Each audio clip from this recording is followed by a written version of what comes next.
he will do this in 4.5 minutes, even though we have a 500-page document, but you go right ahead.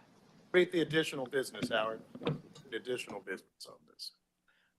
Good morning, Honorable Mayor and members of the committee. My name is Zach. We'll let you get set up. Nope. You're good to just read. It looks like he's set. Yep. Yeah. Go ahead and read additional business, Howard, and then we'll. Additional business item number 1, staff from the finance department will present the results of the independent audit for the fiscal year ending April 30th, 2025, including the annual comprehensive financial report, popular annual financial report, and uniform guidance report. Mr. Mayor, members of the committee, my name is Zach Byram, the city controller. I'm here today to present on our audit results for 2025.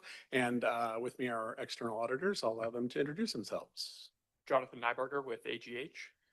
Brian Welch, Welch and Associates. I'll go through my part incredibly quickly. So basically you have the 500-page annual report copy with you there. Some light reading next time you need to fall asleep. If you would like a condensed version, we also provided you with a popular report, which is a 20-page version of the same report that is geared towards more non-financial audiences, so probably is a bit more useful for you and your constituents to review. Copies of these are available on our website, and we are happy to produce additional paper copies as necessary. In terms of our financial results, really I'll just go over our government-wide statement of net position and state that our net position has increased from last year, which is indication of strong health financially.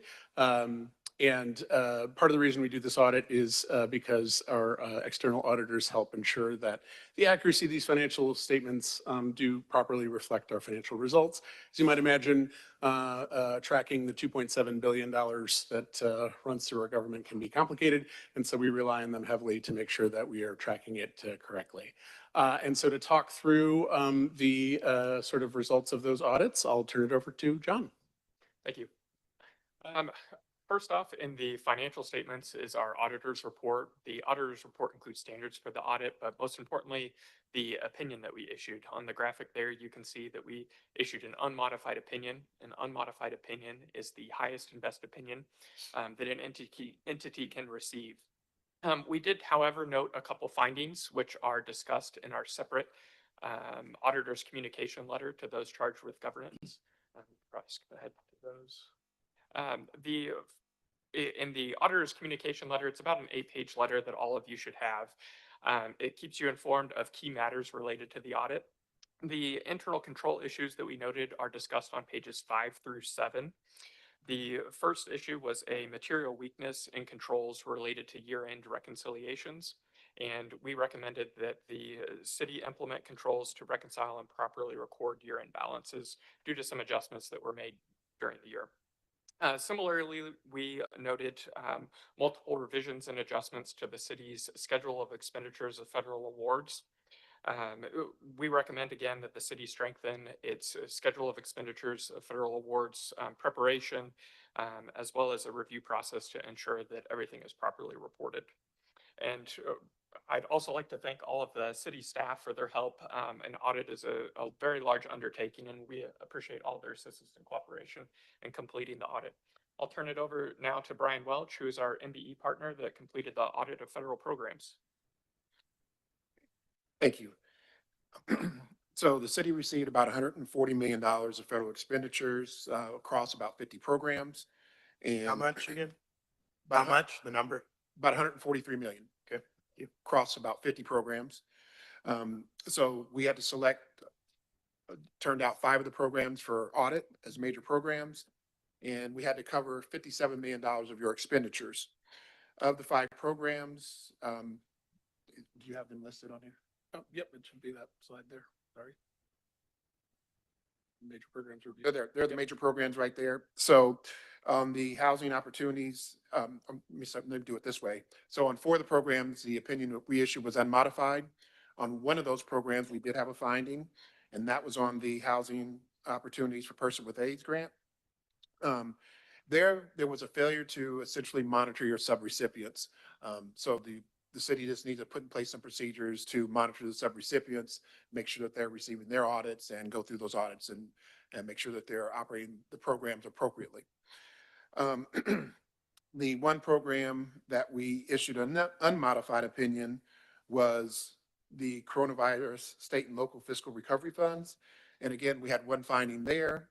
This is what led to the qualification. And what we found here was we selected 7 samples out of a salary, and 5 of the samples, the information was not available. And so there's this concept called likely question cost. So we're doing a projection to the total. It was 252,000. We didn't find 252,000, but that's the likely amount as we project the sample results to the population. Again, we want to thank everyone. The audit went well this year.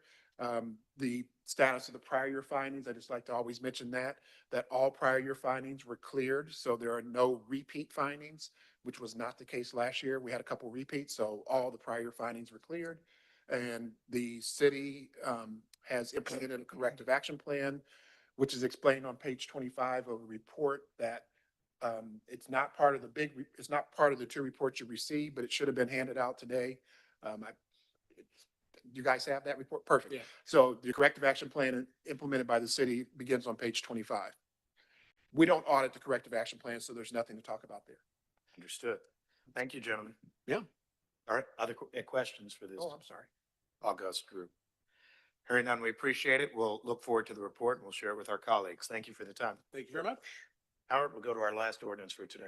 1028, amending chapter 50 Code of Ordinances by enacting a new section 50-206 and 50-207 for the purpose of prohibiting the sale of certain psychoactive substances and dangerous chemical inhalants within the city.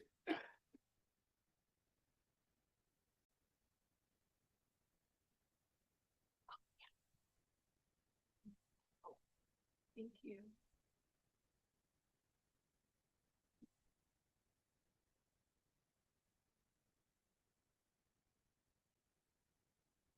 Good morning, Honorable Mayor, committee members, staff. My name is Lace Klein, and I'm Director of Public Safety for the Mayor's Office. And joining me are Joe Williamson, the Director of the Multidisciplinary Public Safety Task Force, and Connor Swan, Legislative Aide for Council. Today, we are presenting on Committee Substitute 251028, which relates to unregulated kratom products, nitrous oxide and nitrate poppers commonly sold at gas stations, vape shops, and convenience stores. As mentioned, this is a committee substitute. The original ordinance contemplated regulating a laundry list of substances, and feedback that we've received as we've been doing community engagement over the past 2 months was to separate these substances to make it more digestible for the community and for council. And so we're only going to be talking about the kratom products again, nitrous oxide and nitrate poppers. And just so everybody's clear, in case they're here for different things, there are 3 subject areas. There was one relating to cannabinoids, cannabis in drinks. That is no longer part of the ordinance. Synthetic drug, yes, that's just lives somewhere else. Correct. Right. There, I anticipate. Yeah, just it's out. So we'll Yeah. just not even give it time. And then there's the synthetic substance side, 7-OH being one such example, right? And then there's the kratom and others, which will be treated in some way, right? Yes, Mayor. Right. Got it. Thank you. So the retail sale of unregulated, unadulterated and unadulterated psychoactive product substances pose increased public health and public safety concerns for Kansas Cityans. Certain challenges associated with the sale of these unregulated products include lack of age restrictions, inconsistent or misleading labeling, increased risk of misuse, dependency, and substance-related health issues. The purpose of Committee Substitute 251028 is to protect public safety and public health by regulating the retail sale of unregulated kratom products and other psychoactive substances. Additionally, the purpose is to hold retailers accountable for the sale of harmful, unregulated intoxicants that contribute to adverse public health and safety impacts, public disorder, and nuisance activity, as well as community harm.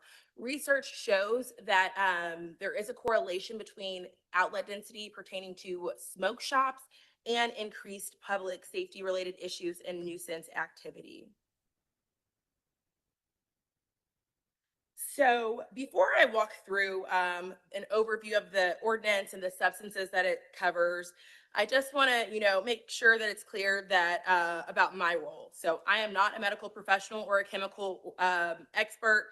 As the joke goes, people who are skilled at science become doctors, and those who are not become lawyers. And so I will be explaining what this ordinance does and why it's being proposed, and why the recommended approach is what it is. And I anticipate that there will be a lot of public comment on the complex scientific landscape regarding these products. So this committee substitute would create two new sections in Chapter 50. The first would be Section 50-206 related to kratom products. That would prohibit the retail sale and distribution of semi-synthetic and synthetic kratom products such as 7-OH, as well as prohibiting the retail sale and display of permissible unadulterated kratom products to those who are under 21. And unadulterated is essentially a natural product from the kratom leaf or kratom leaf abstract. Adulterated products include additions of fentanyl and other controlled substances, synthetic alkaloids, and semi-synthesized alkaloids, or other substances that are currently prohibited by law. And then the other section that this would create is Section 50-207, which relates to dangerous chemical inhalants, and it would prohibit the retail sale of these products. Both sections create tools for the city to suspend or revoke the business licenses of those who violate, as well as impose criminal penalties for violations. Additionally, both sections would deem violators as a public nuisance. So first, we will talk about kratom. So kratom is a tropical tree native to Southeast Asia.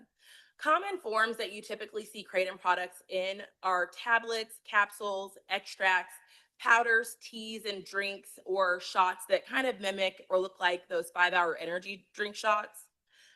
Common uses for kratom products include self-treating pain, coughing, diarrhea, anxiety, depression, opioid use disorder, and opioid withdrawal. Intoxicating and adverse effects include it having both a stimulant and a sedative effect, making it an atypical opioid.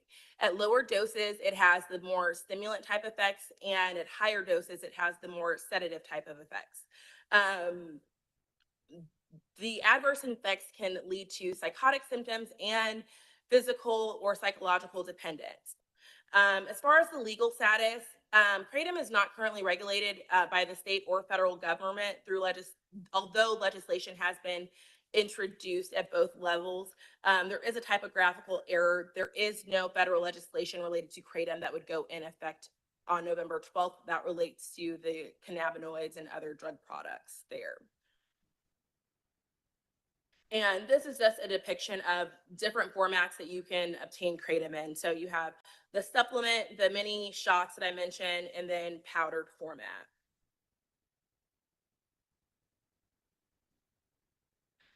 So the next product would be 7-OH or 7-hydroxymitragynine.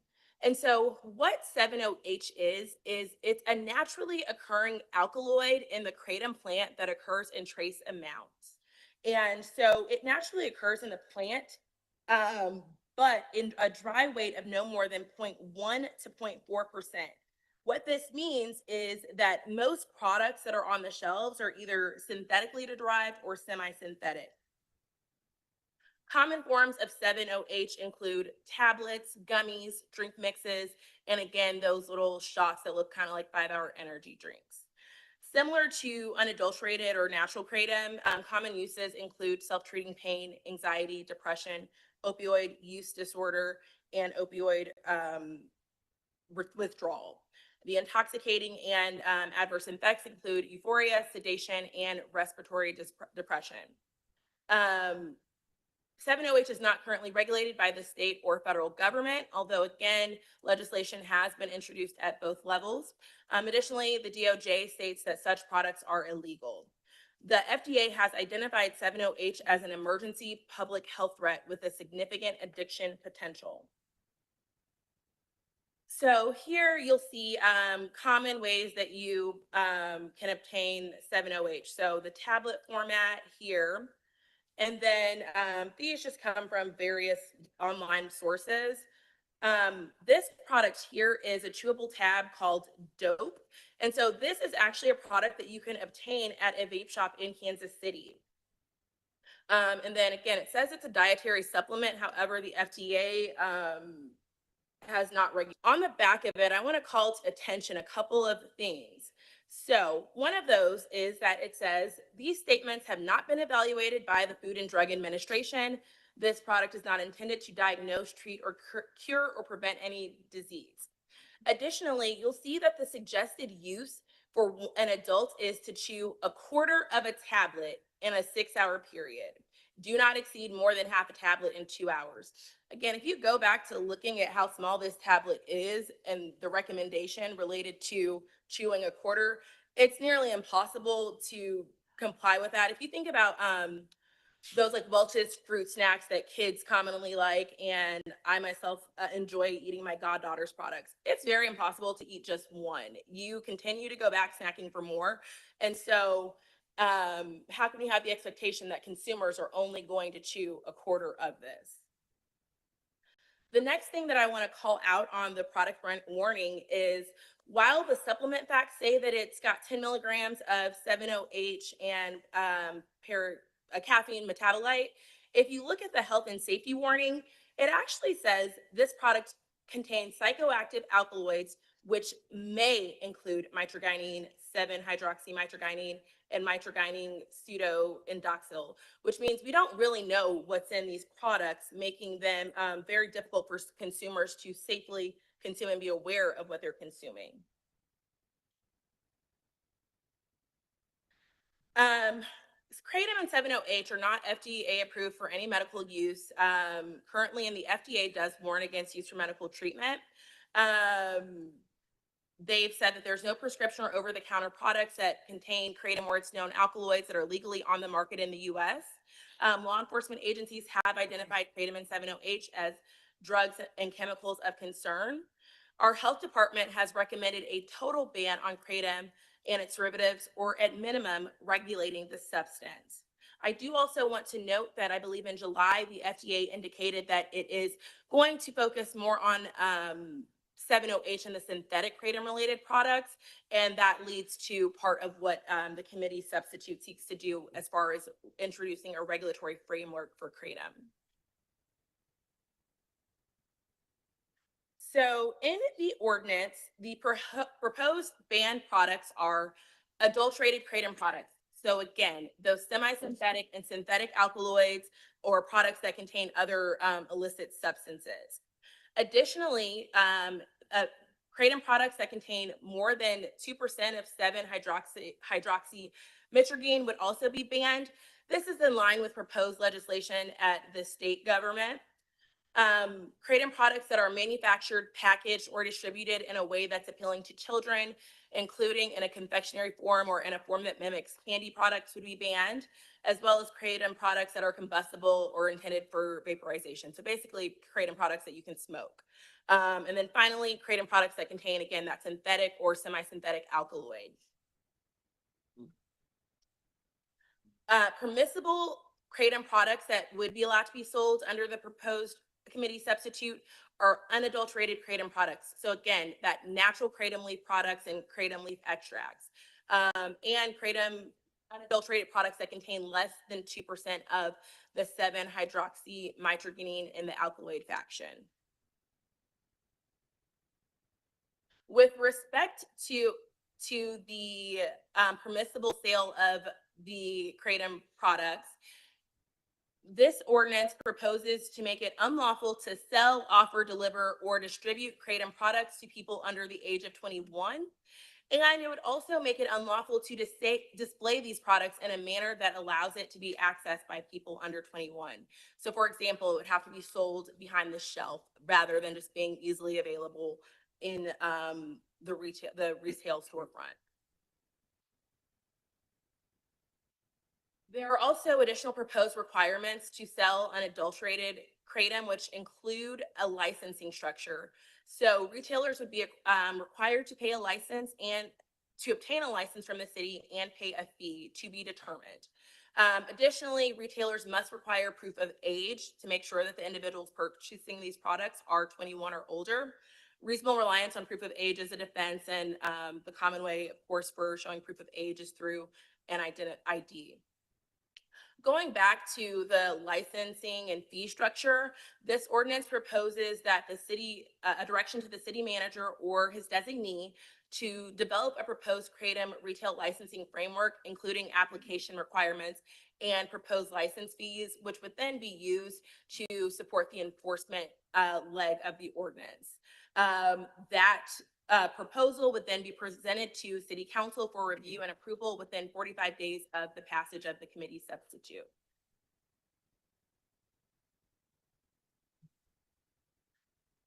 And finally, again, all of the semi-synthetic and synthetic products would have a total ban. So this only seeks to regulate the natural products, but it outright bans the semi-synthetic and adulterated products. Switching gears to section 50-207 of the ordinance, this would prohibit the retail sale or distribution of dangerous chemical inhalants for recreational use. So these include nitrous oxide and nitrate poppers. And so first we'll talk about nitrous oxide. So what is it? It's a colorless gas that's used clinically as an inhalational anesthetic and analgesic and anxiotic. So basically to numb you, to relieve pain, or to reduce anxiety. Essentially what nitrous oxide is laughing gas, but it is commonly sold for recreational use as well in the form of whippets. Usually you'll see it if it's sold on at like smoke shops and convenience stores. It'll usually be in an aerosol container that looks like it's used to dispense whipped cream essentially. Again, there are medical uses for it. This ordinance would not prohibit the medical uses. It would only prohibit retail sale for recreational use because that's how it's commonly abused. The intoxicating and adverse effects include rapid euphoria and hallucinogenic effects. It can cause severe neurological, cardiovascular, and psychiatric symptoms with repeat use. Again, these products are legal, but the FDA recommends that consumers not inhale these products as it can result in serious adverse health effects, including death when inhaled. And so for those reasons, the FDA recommends against the recreational use of these products. And this is just an example of forms that whippets come in that are sold at a variety type of shops. The next substances at issue are nitrate poppers. And so nitrate is a liquid chemical substance that produces vapors. And it can occur in many formats. Typically, you see it in containers that look like energy shots. It's also commonly marketed as household cleaning products like room deodorizers or even nail polish. It's typically inhaled or ingested for recreational use or sexual enhancement. And the intoxicating and adverse effects include warm sensations and dizziness that disappears quickly, rapid heartbeats, severe drops in blood pressure, and death. The legal status, these currently exist in a gray area. They are illegal to sell for human consumption. And so what section 50-207 would do is, again, prohibit the retail sale and delivery of these products for recreational use. That means you wouldn't be able to sell them in shops like tobacco shops, head shops, vape shops, liquor stores, convenience stores, or any business where the substance is distributed for human consumption, regardless of how it's labeled or packaged. Again, to get through this gray area, they are typically in the format of common household products. Section 50-207 does have exceptions. It would not apply to manufacturing or industrial operations, food prep for restaurants, food services, or housewares when the retailer is regularly involved in such businesses, or licensed medical or dental practitioners. Again, these are all considered legal uses and don't pertain to recreational use. Now I'm going to talk about the administrative penalty and criminal penalties that relate to both section 50-206 and 50-207. So first, with respect to administrative enforcement and penalties applicable to both sections, this committee substitute would give the Public Safety Task Force Director or his designee the authority to inspect business licenses and document and issue notices of these violations, which would then go to the Finance Director or Commissioner of Revenue. The Finance Director would be responsible for enforcement, which would include suspension or revocation of a business license. Additionally, daily violations would be considered separate offenses, and again, violations would be deemed a public nuisance. Criminal penalties that would apply to both sections include 15 days to 6 months imprisonment and or a fine of $750 to $1,000. Daily violations are again separate offenses, and I want to note that this would apply to the owners, operators, managers, employees, and agents of the retailers. The purpose for the criminal penalties is, again, there are public safety concerns and links to smoke shop outlet density and increased nuisance activity and public safety issues in communities. So in sum, this committee substitute seeks to balance public health and consumer awareness as well as public safety in line with proposed state and federal regulation. It would regulate the retail sale of unadulterated or natural kratom and prohibit the sale of adulterated products, including semi-synthetics and synthetic kratom products. It would prohibit the retail sale of nitrous oxide and nitrate poppers for recreational use, and it would impose administrative and criminal penalties on retailers who violate, including a public nuisance declaration. The debate surrounding unregulated kratom and 7-0H, again, it's a complex landscape and has strong arguments on both sides. What the proposed ordinance seeks to do through regulating the natural products is to overall reduce harm. We don't want these products shifting into a black market, and we just want to make sure that consumers are, again, aware of what they're consuming and that there are limits on the products that are being sold. And with that, I will take any questions. All right. Just for clarity then, we have, like I started with the different categories. So for natural kratom, i.e. unadulterated, it adds a regulatory system. The regulation will be that sales for those under 21 years of age are prohibited, and then the city manager is to craft a regulatory scheme with it. Correct. For adulterated kratom and other synthetic products, perhaps, there would be a ban as to their sale in Kansas City. Yes. Right. And then that's kind of it, right, in terms of what we're looking to do. All right. Questions from the committee? Start with Councilman Curls. I'm sure I'll have other questions, but my first one is, under the proposed requirements, slide 15, you've got retailers must obtain a license and pay a fee. Is that going to be under regulated industries, or who's going to be responsible for the, I guess, regulatory aspect of this? Yes, it's currently contemplated that regulated industries would be responsible for enforcement of that. And then again, the city manager, whereas designee, would develop the proposed framework, including the licensing fees and application requirements. Okay. I'll yield to Councilman Ray. Councilman Ray? Thank you, Mr. Mayor.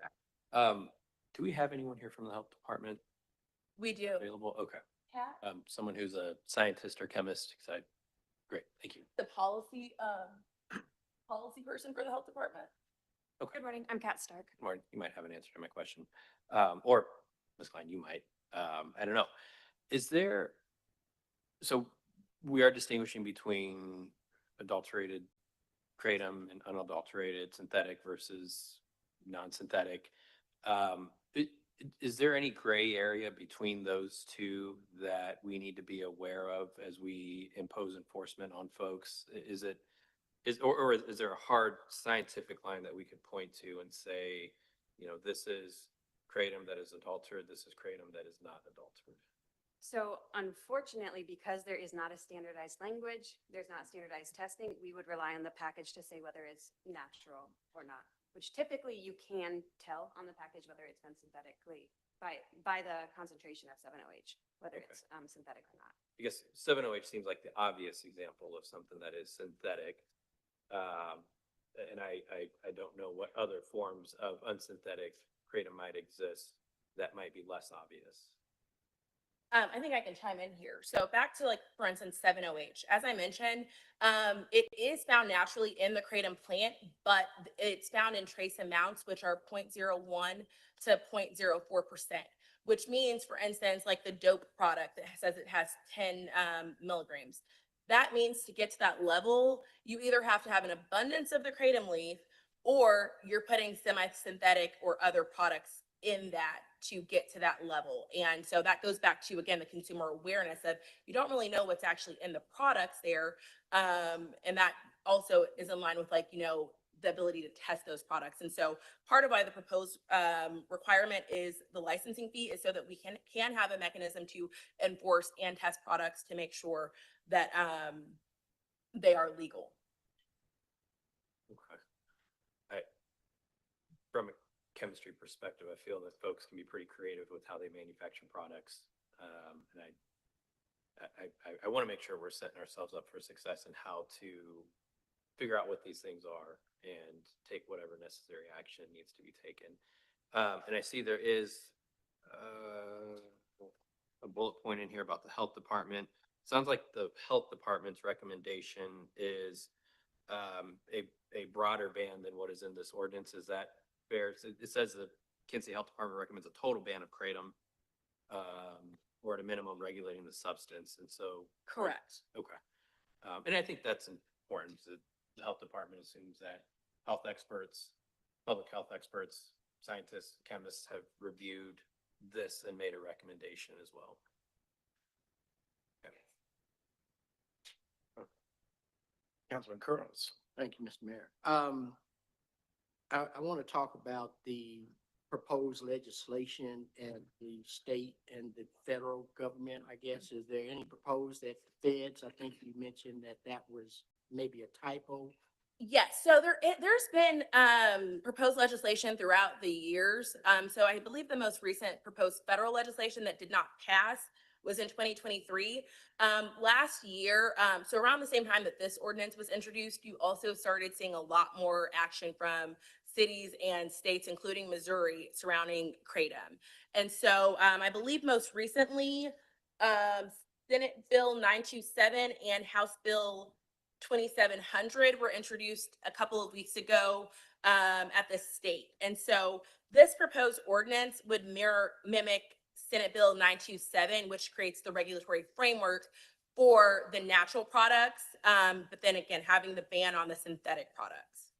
Yeah, because that's my question is that if there's some legislation that's introduced, presuming that it'll pass, I don't know, I don't want us to pass something and then it is superseded by the state legislation that overrides or overturns what we're doing. So, and I think that you answered that question. This legislation or this ordinance is somewhat mirrored to the Senate bill that's being proposed. Yes, for those very reasons, not wanting to make sure that we're preempted under that proposed legislation. It does talk about, like, you know, the cities can develop the licensing framework and things like that. There's a lot of different legislation that representatives and senators keep introducing. So there is, I think it's House Bill 2700, which this doesn't mirror. It proposes a lower age restriction of 18 and older. And is there, or are there other localities or cities around us that have similar ordinance or legislation concerning this? Or are we the only ones that? I believe that Joplin is working on a framework. They also were looking at, like, basically the gas station drug ban type of ordinance that we were doing. And I'm happy to get more information on what other cities and municipalities have implemented these regulations. Councilman Rogers. So, I'm inclined to support this. The one thing that has given me a little bit of pause is the penalty for people who sell adulterated kratom. Um, and I know we're not actually gonna put somebody in jail for 6 months, but that is pretty stiff. And, we've been, we talk about the war on drugs and that has been particularly effective and, and I think that's good. We're evolving to this next stage in whatever we put into our bodies, but I guess I don't really have a question as much as I just want that on everyone's radar. Is that a pretty stiff penalty for Yes, something so like that this? penalty is there to deter people from violating. Again, we're seeing significant issues surrounding smoke shops and convenience stores, gas stations that sell these types of products, as well as what will be in the forthcoming companion ordinance. And so it's meant to deter. We were very intentional about regulating the retail sales, so not punishing those who, for mere possession of the products, but trying to hotel retailers whose based on their sales practices, allow harmful types of activity to occur on or around their property, and then it spills out into the community. I hear that and I see that side of it too, but it's just anytime we're criminalizing anything related to drug use, I think it's worth having that conversation. And especially, in our city is shaped so funny that in a lot of places, our city you can cross the street and it's not a crime. So anyway, like I said, I'm supportive. I just think it's, And Councilman Madden was Noteworthy. asking a addendum to this question. I mean, looking at slide 24, the bigger concern is the 15 days to 6 months, which I imagine maybe there's a typo here in all of that. I'm used to our code of ordinances giving violation lengths that are up to a certain period. But are we suggesting a minimum? I mean, kind of what's 15 days doing here? So, yes, it was suggesting that as a minimum, again, to deter. Understood on the criminal procedure principles, just have some concern. I don't like, sentencing guidelines fundamentally in some ways. And so it seems like creating that, I would just co-sign perhaps with Councilman Rogers' point. A lot of the, as I've been in different meetings with neighborhood leaders and CID leaders, a lot of the common feedback relates to there's not enough deterrence for business owners to comply with the city code. And so that is where that consideration and that proposal comes from, is again, listening to the people that deal with these issues directly. Heard on the point, the committee may address it as we address it though. Councilman Rea, then Duncan. Yeah, and I don't know, I kind of want to hear some of the testimony because I imagine we have some of the folks here who own these businesses, but on this enforcement piece, is this for a first offense? So the enforcement, every day, it's not set out in a first offense is this, second offense is this. It's if you offend, this is this is the potential penalties that you're subject to, and each day that you continue to sell these products in violation of the ordinance is a separate offense, again, meant to deter retail operators from illegal business practices under the city code. Thank you. Councilman Duncan. I think it's worthy to belabor the point. I think we set a terrible precedent if we start prescribing jail minimums in our code of ordinances. And I think the best way to urge compliance with a business owner is to hit them in the pocketbook, which is then thereby funding our enforcement mechanism. I know Joe Williamson is an army of himself, but I think if we're going to expand his department, he's going to need help there. So I would recommend, and I know I'm not a committee member, amending this to remove the minimum. Definitely support the regulation. Thank you, Ms. Klein, for your work on this. I know it's been a labor. I don't know how much love has gone into it, but I know it's been a labor. But again, I think setting a minimum, a jail minimum, is something that we should get away from. All right. Those, I think, are our questions for now. We welcome public testimony. The way we'll do public testimony, I know there are some who have different things to share and all of that. We're going to do 2 minutes a person. Depending on where we are after each person has gotten their 2 minutes, then you can come on back and all of that. And we'll try to hear from as many people. I know that's a short amount of time, but it's kind of what we're stuck with. So we will go through, folks. I have a lot of cards. I'll try to call you in advance, and if you don't feel like you need to say anything, you don't have to actually speak either. Because he was a good man, served the state of Missouri, all that sort of stuff. Senator Jeff Smith is with us today, and so, Senator, we'll have you go first and, welcome you back to Kansas City. Thank you very much, Mr. Mayor. Nice to see you. Members of the council, thank you very much for giving me the opportunity to speak briefly. I'm representing HART, the Holistic Alternative Recovery Trust. We're a national organization that advocates for regulated adult access to 7-OH products. We support the regulations, most of the regulations in this proposed ordinance. We support the creation of a licensing structure. We support the ban on adulteration. We support the ban on minors accessing this. We support the labeling restrictions to make sure products aren't targeted towards minors. But we think that if the problem you're trying to address is nuisances at gas stations and convenience stores, then you should ban the ability for gas stations and convenience stores to sell these products. We don't think a blanket ban is appropriate. We think it goes way too far because there's many consumers that are going to be hurt by this. Over 3/4 of 7-OH product consumers in national surveys report using it to address chronic pain. Those people, in many cases, are using 7-OH products as an off-ramp from much more harmful substances like heroin or fentanyl. National statistics from the CDC bear that out. For 25 years in this country, we saw fatal opioid overdoses rise every year from 1998 to 2023. They went down for the first time in 2024, not by a little, but by 26.9%. And 2024 was also the first full year that 7-OH products were available. And I would tell you that further, in states that have banned 7-OH products, some like Arizona have seen a continued increase in fatal overdoses, whereas states like West Virginia and Florida have seen a 42 and 38% reduction in fatal opioid overdoses, states with a high per capita consumption of 7-OH products. So I don't want to throw the baby out with the bathwater. There are safety concerns, but the FDA's own database shows that there have only been 66 adverse events after 1.5 billion servings. That's a 1 in 23 million chance of adverse events. So I would ask you to not do what Florida has done. Florida unilaterally scheduled 7-OH products, and they saw a tripling in fatal opioid overdoses almost immediately after that. Let's not drive people to the black market who are suffering. Thank you very much. Thank you, Senator. Well done for us too on timing. As a reminder, if we come back around for, all right. Remember, that takes time from us all, but he did great. And so if we come back for comments, then we'll get to do another round. I'm going to, for the benefit of people who live in Kansas City, God bless you for doing that. I love the rest of you too.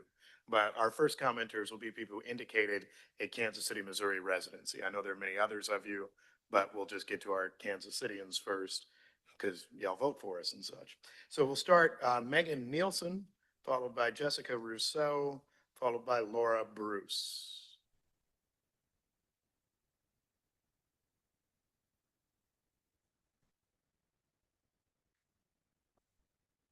Hi, thank you so much for the opportunity to speak to you today. I'm here as a parent of 4 kids, and also I run a youth prevention coalition in the Northland too, in the Kansas City area.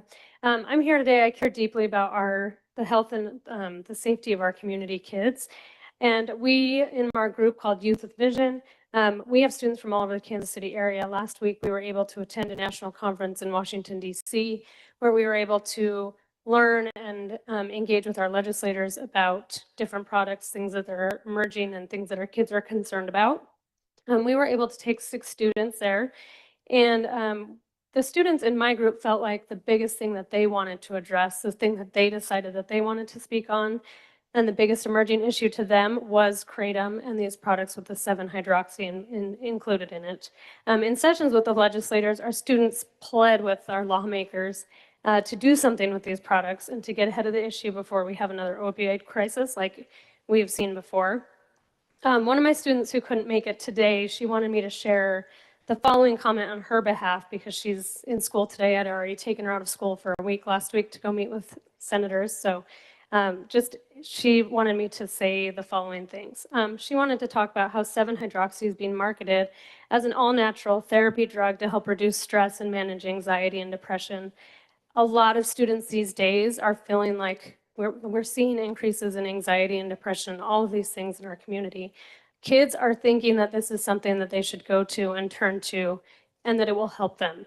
Because of the way they're marketed, that's something that kids are falling into.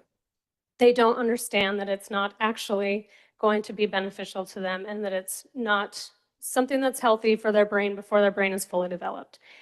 We also know that because of it, the way it's marketed, it increases vulnerability towards users.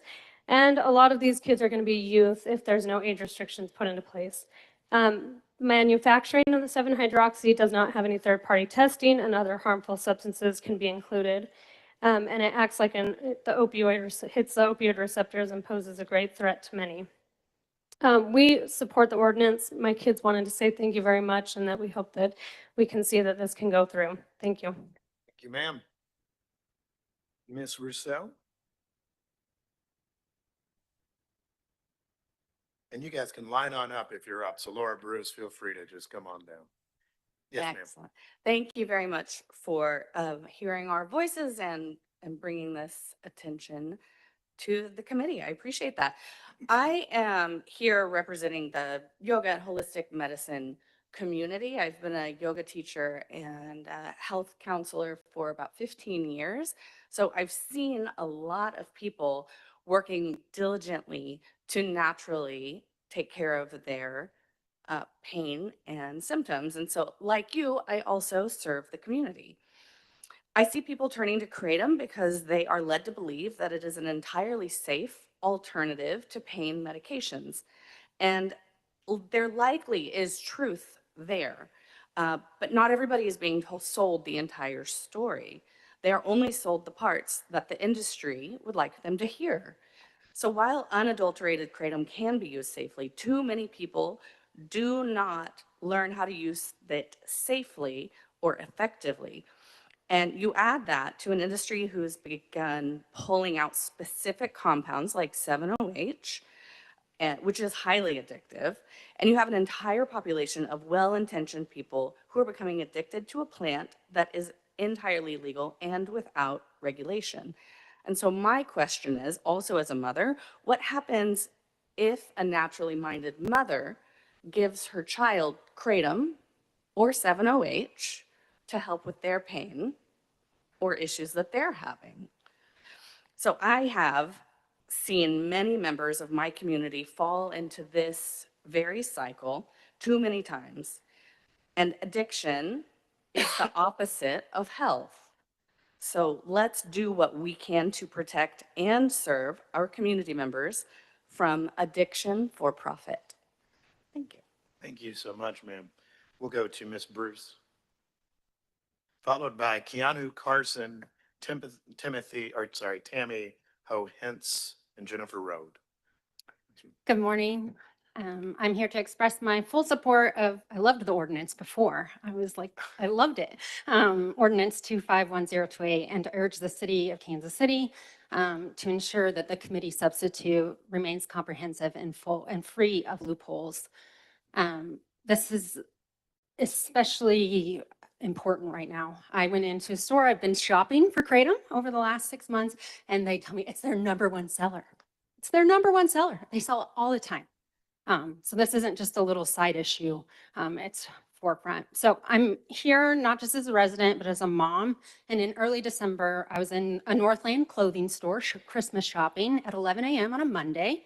I took the day off, and we came across some kids who were high and out of sorts.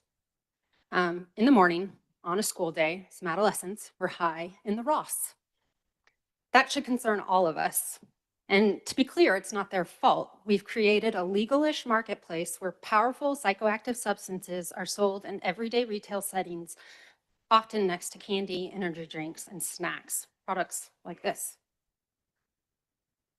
These products are widely available, and so-called natural products quickly turned into concentrated shots, powders, drinks, and chemically altered products that are far more potent than the plant itself.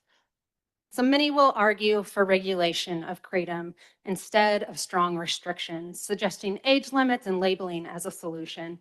But those tools are designed for well understood products like alcohol and nicotine. Kratom is fundamentally different. It contains opioid-like compounds, has widely variable potency, and the products change faster than our laws can be updated. So this ordinance gives Kansas City a real opportunity to act decisively and in the interest of public safety. I was in the hall, and many people in this room were vaping in City Hall. It's hard to regulate addictive products. It's best if we keep them out of the hand. I work in prevention, devoted my career to it because 9 out of 10 people with a substance use disorder started using before the age of 21. And so we must do what we can to prevent more harm. Thank you. Thank you, ma'am. Is Keanu Carson here? Followed by Tammy Hohens, C, and Jennifer Road. Feel free to line up for those of you who are in the queue. Yes. Hello, my name is Keanu Carson. I'm 32 years old. I've been in the area for about 20 years now. I suffer from autism and extreme anxiety disorder. And I'm against the ordinance just from my own personal experiences with Kratom and 7-OH products. They allowed me to leave the house when nothing else was able to. I was able to feel happy and good emotions, which is something that I'm not accustomed to. And it just provided a lot of benefits for my life in general. I see where the ordinance is coming from.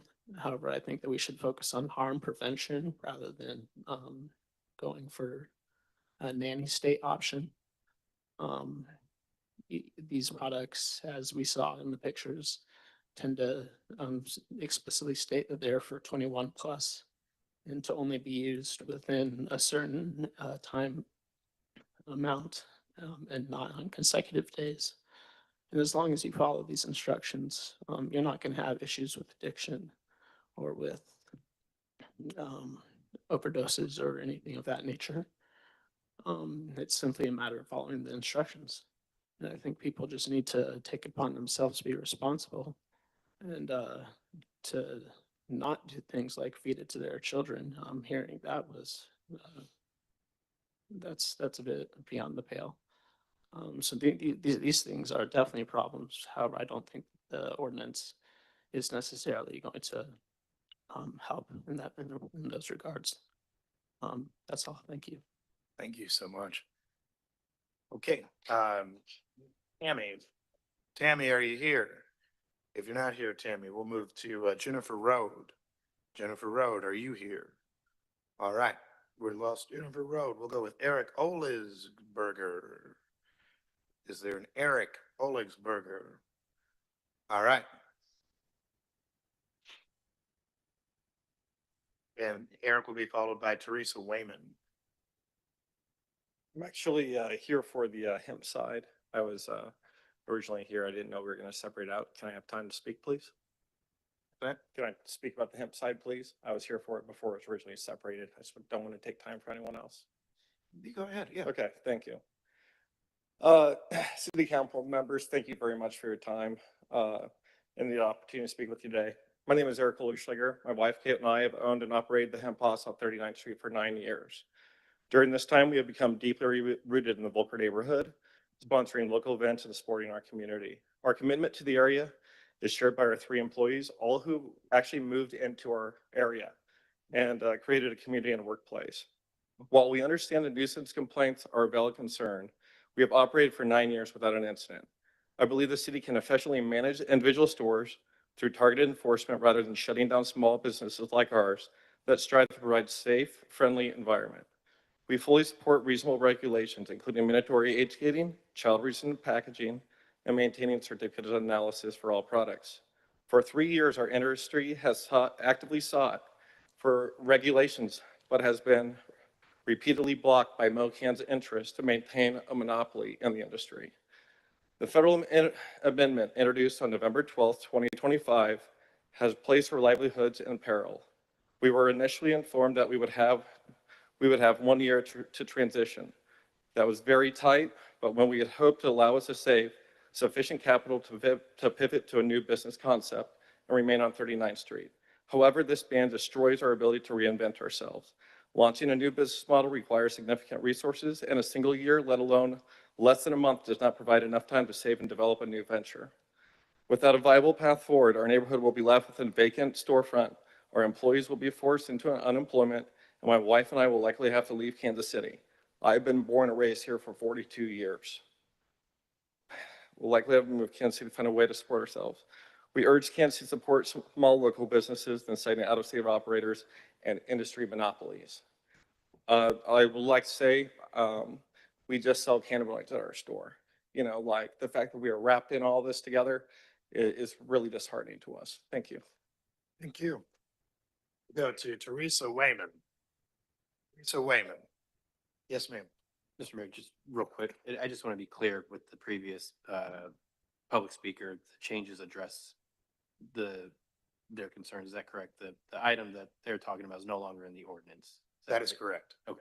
Yes. And did you catch that too, sir, who just spoke? That the item you addressed is no longer in the ordinance? We'll make sure you know later on. The item you addressed is no longer in the ordinance. Okay, yep, got it. All right, we're just making sure. Ms. Wayman. Ever since the seven has come out, everybody's forgotten about TNF is with TNF. House Bill 2213 was introduced in the Missouri 2024. If it would have passed, it would have made TNF a Schedule I drug, and it would have been effective 2 months before it took my son's life. Most people don't know what TNF is, so here's a little chemistry lesson. It was actually launched in the 80s in France as a prescription antidepressant. Due to its chemical structure, it was thought to be a tricyclic antidepressant, which basically means it would increase the serotonin and norepinephrine in the brain. But it soon became a mystery drug. It was believed to have neurorestorative ability, so it became a very highly studied drug. Early studies showed that it actually works like an opioid. More studies showed that it was actually a full opioid agonist, which means it activates the receptors such as morphine, oxycodone, and fentanyl. After all of these studies were published, it led to increased restrictions in Europe and France. People who were prescribed this drug as an antidepressant were left battling addiction. It became the oxycodone of France. This was all taking place at the exact same time that the United States was having the opioid crisis. So it was not approved for use in the United States. But what I call the white collar drug dealers were able to slap a patent on it, put it in capsules, and sell it as an over-the-counter supplement in the United States. They push it down to what I call the blue collar drug dealers, which is the gas stations and the smoke shops. In 2013, my son had fallen down a 3-story elevator shaft and lived to tell about it. Long story short, he did have a slight battle with opioids following this, but he chose to beat that addiction. He did not use illicit drugs because he knew the dangers of them. He would have never taken this over-the-counter supplement if he would have known it was addictive and that the withdrawals were 1,000 times worse than any opioid, and those were his exact words. He wasn't given a choice. There's no labeling. Well, first of all, TNF, it's not even debatable like kratom is. There's no debate to TNF. It should not be sold over the counter. It has been and banned in 11 states, by the way. And Ms. Wayman, your time's up if you want to wrap. Well, thank you. All right, J.C. Cerise, Vince Sanders, and Kyra Fuchs. Mr. Reese. Good morning, council, but I was only going to speak on hemp. I don't want to disrespect the council by speaking on hemp or. What's that? I was going to speak on hemp, but since it was pulled from the ordinance. You know, you showed up. You got it. Okay, You got 2 great, minutes to great. say whatever. man. I had to cut this down to 2 minutes because I realized it's every time's invaluable, so I'm just gonna read, which I didn't want to do. But good afternoon, honorable members and council staff and fellow citizens. My name is J.C. Cerise, and I represent a small business in the federally legal hemp industry. We serve Kansas City community. So thank you for hearing me today, even though this is a different topic. Let's be clear. Missouri sees 3,500 deaths each year from excessive alcohol use. Roughly 93 of those involve children under the age of 21. These are real preventable losses. Hemp, since 2018, has become federally legal, has attributed to 0 deaths. Yet this proposed ordinance against hemp and hemp-derived cannabinoids isn't about safety. It's about shielding big marijuana businesses from competition. My company and 16 other small hemp operators in Kansas City are currently being sued for $13.3 million by interest linked to Mocan Trade and several of the Kansas City dispensaries. Their claim is we cost them sales by offering affordable, federally legal hemp products. Since legalization, certain big players have targeted us. We provide safe, cost-effective cannabinoids to lower-income adults, veterans, undocumented residents who are wary of dispensaries who fear they will be reported to ICE by the city's ID tracking system. Not to mention our seniors and others who rely on hemp's federally legal status to protect rights, including the Second Amendment protections. The licensed marijuana sector has made billions of dollars, often with 70% plus margins. Yet some are using lawsuits and mafia-like pressure instead of competing fairly. Large operators even have faced recently fines up to $500,000 for intentionally breaking rules like the Immaculate Conception. Some even source their products from Belton, from illegal marijuana grows. These are brought into the market. And they treat these penalties as business costs. These are the same big marijuana businesses owners who offer to fund your next campaigns, whether it be for a judge or a Senate seat, yet joke behind your back that they have you in their pocket. Council members, don't let this ordinance further create a marijuana monopoly. Protect small businesses, preserve choice for everyday Missourians, and let your decisions support entrepreneurs and families, not enriched interests. Thank you for your time, and I appreciate this. Thank you so much. We'll go next to Vince Sanders and Kyra. And let's, just so we can go faster, we don't need to clap, but we can give each other a high five afterwards. Vince Sander, Kyra Fuchs. Thank you, Mayor. Go ahead. Excuse me, I put a bit in my mouth. My mouth was dry. Oh, yeah, sorry. Now, first I'd like to say, we fully advocate the majority of things on here, 21 plus, proper education, the idea of paying a higher licensing fee for where these products are sold so that you could pay for people to actually go and enforce these rules. That's what's important. But I think what's important is to understand the science here. You can't be pro-mitragynine and anti-7-OH. This is a process that goes on within your body. 20 to 25% of the mitragynine, the main alkylating kratom, is naturally converted as a metabolite to 7-OH. So it'd be like if a poison if salt converted to a poison in your blood, you couldn't say the poison is bad, but the salt is good, right? They're the one and the same. They would both hurt you. So I would advocate that we have our scientists, we have some of the top scientists around the world that are happy to sit down with city health organizations and director of health or whomever and come up with good common sense, science-based rules and regulations for this. You don't want to deny this. As the gentleman earlier spoke, we know prohibition doesn't work. You take this away, you force people to the street to fentanyl and ultimately death. That's where we're headed. This is a safe product. You cannot overdose on it. We've done the science. One of the scientists is here today to speak from Professor at KU. We've done beagle studies, rat studies, which are more susceptible to breathing reduction than humans. As Jeff mentioned, 1.5 billion doses, no deaths. So let's use common sense. Let's let the people that know best, the scientists, sit down and figure out how to regulate this, not just a knee-jerk reaction, oh, prohibit it. And we all know the harm that causes. I think that's it. Thank you so much. Thank you very sir. much. Appreciate you. Kyra Fuchs. Kyra Fuchs. All right. Eve Wolf. Eve Wolf, followed by Brittany C. James. Hello. Hello, Ms. Wolf. Thank you for letting me speak. And before I get started, I wanted to answer your question. As far as I know, most people who sell kratom, they have it tested, so make sure that it's pure, like the kratom powder. You can test it, and most retailers do that now.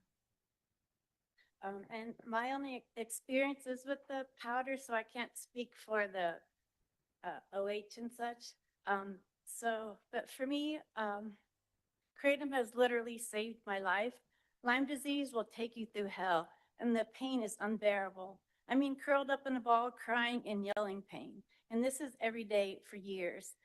I'm on my year 10 of trying to heal from Lyme. It's hard to live like this, even when you're able to get some relief. But not having anything to help numb out that pain to let me sleep, I'm not strong enough for that. I would have ended my life years ago. And I know I'm not the only one. There are a lot of people who struggle with chronic pain and illness, and you probably have no idea because we generally hide it or are homebound. A year ago, thanks to Kratom, I attended the 3rd District Conference. I was so interested and engaged, I stayed till the end.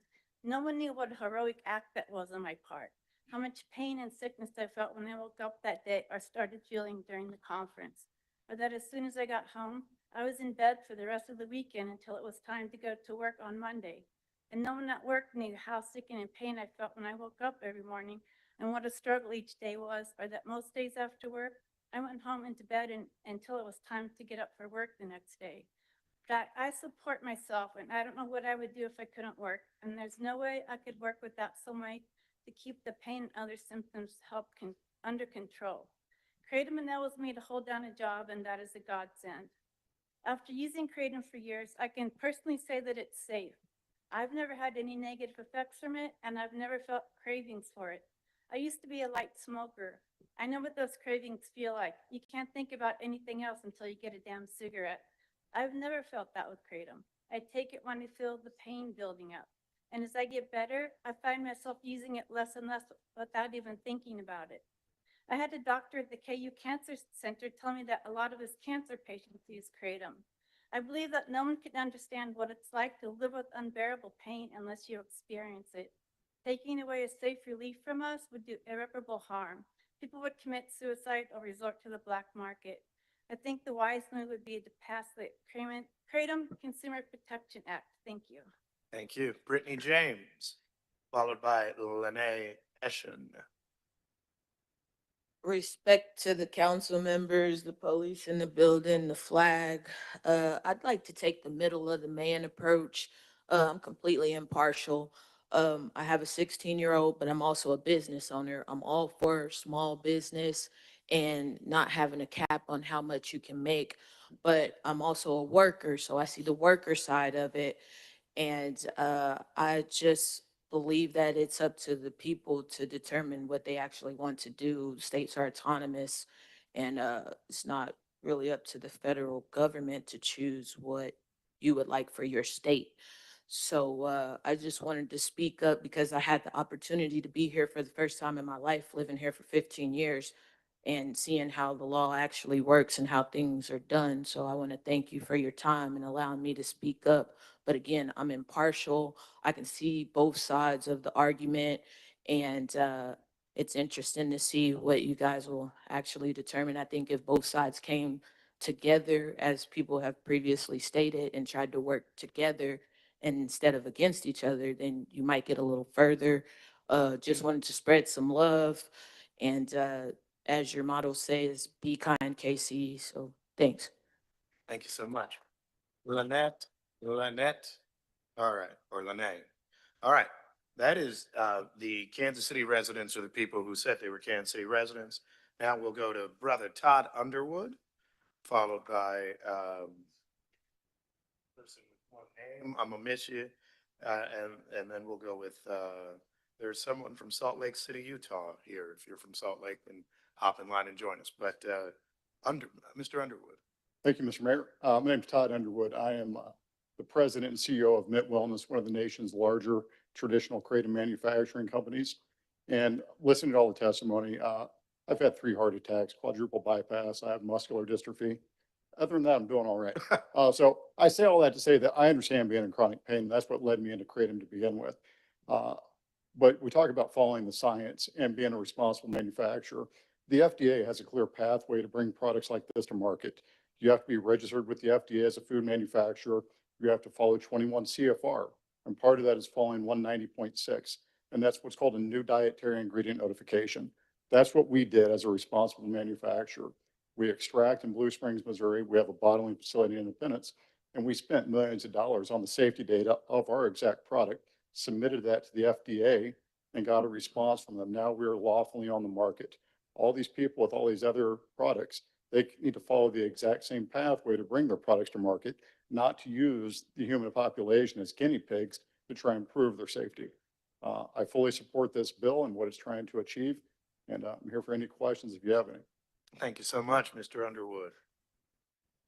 Is there a doctor? Okay, thank you so much. From Utah, welcome to Kansas City.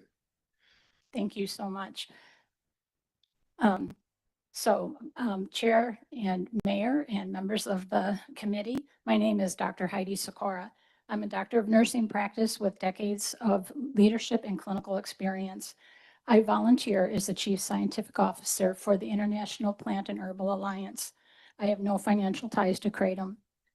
Surveys and, well, first of all, I'd like to say that I am in favor of the bill as it was presented. And I think that the staff did a marvelous job of laying out the issue. And but surveys and observational studies show that many people use natural kratom products to reduce suffering and avoid more dangerous substances. Scientific evidence, including the FDA single ascending dose study and multiple dose human studies, show a wide dose safety margin for natural kratom. And importantly, no opioid type respiratory depression has been demonstrated from natural kratom leaf in animal or human studies. The issue, the safety issue before you is not natural leaf kratom. The real concern is semi-synthetic substances such as 7-hydroxymetragenine or 7-OH. It's not botanical and it cannot be extracted from the leaf in usable quantities and is instead chemically manufactured. I think it's really important to understand that the kratom leaf contains trace 7-OH, and that's as it oxidizes. And when you ingest trace 7-OH in the natural kratom product, you get trace 7-OH in your body. So the idea that you can take a 7-hydroxymetragenine product that is, 10 to up to 200 milligrams and call that natural, and say that that is equivalent to trace amounts in your body is just simply not true. So a ban, Kansas City can protect public health by regulating natural products for safety and quality and prohibiting all manufactured 7-OH compounds and other synthetic products, just as the ordinance says. Thank you very much for your time. Thank you so much. Stan Hurd. Stan Hurd, who's rather famous. And so we're delighted to have you here, sir. Followed by Philip Gao and Mark Deras. All right. Mayor Lucas, congratulations on your leadership, sir. Thank you. It's been great to watch you from Lawrence. Kevin Wilmot says hello. Oh, thank you. I'm going to turn my time over to Philip Gow. He's way more important to me than me. I'm a 7-OH user, 75. I had cancer. I'm the healthiest I've ever been right now, and I've been using the product for a couple of years off and on, and I monitor it. And I don't know. I think it's changed my life and friends of mine, and so I'm excited about it. But I want to turn it over to Philip Gow, who knows a hell of a lot more than I do. All right, Mr. Gao. 3 minutes and 30 seconds. Thank you so much for the opportunity.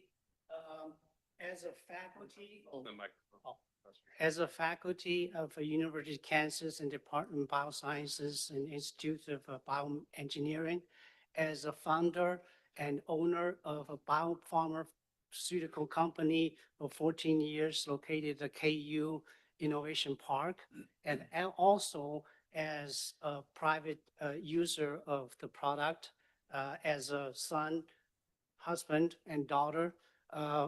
I came here, crossed the border, not wage war, but make peace. I can give you 2 hours lecture, but I only have 2 minutes. I make 2 points. One is Kratom is a natural product from Southeast Asia.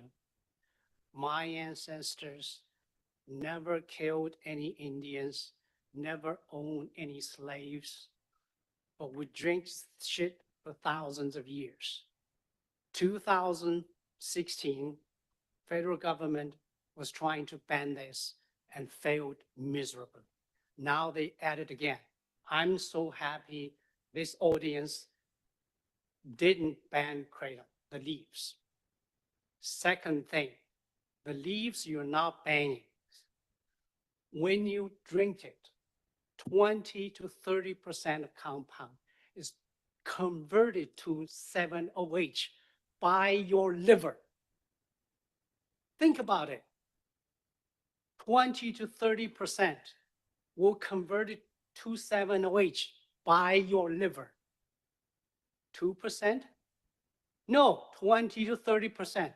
Are you going to chop off your liver to prevent 7-OH? 7-OH is a natural metabolite converted by your liver to detoxification. Its toxicity is lower than that. So think about it. Banning it doesn't make any sense. Insulin, vitamins, most of them are synthetic.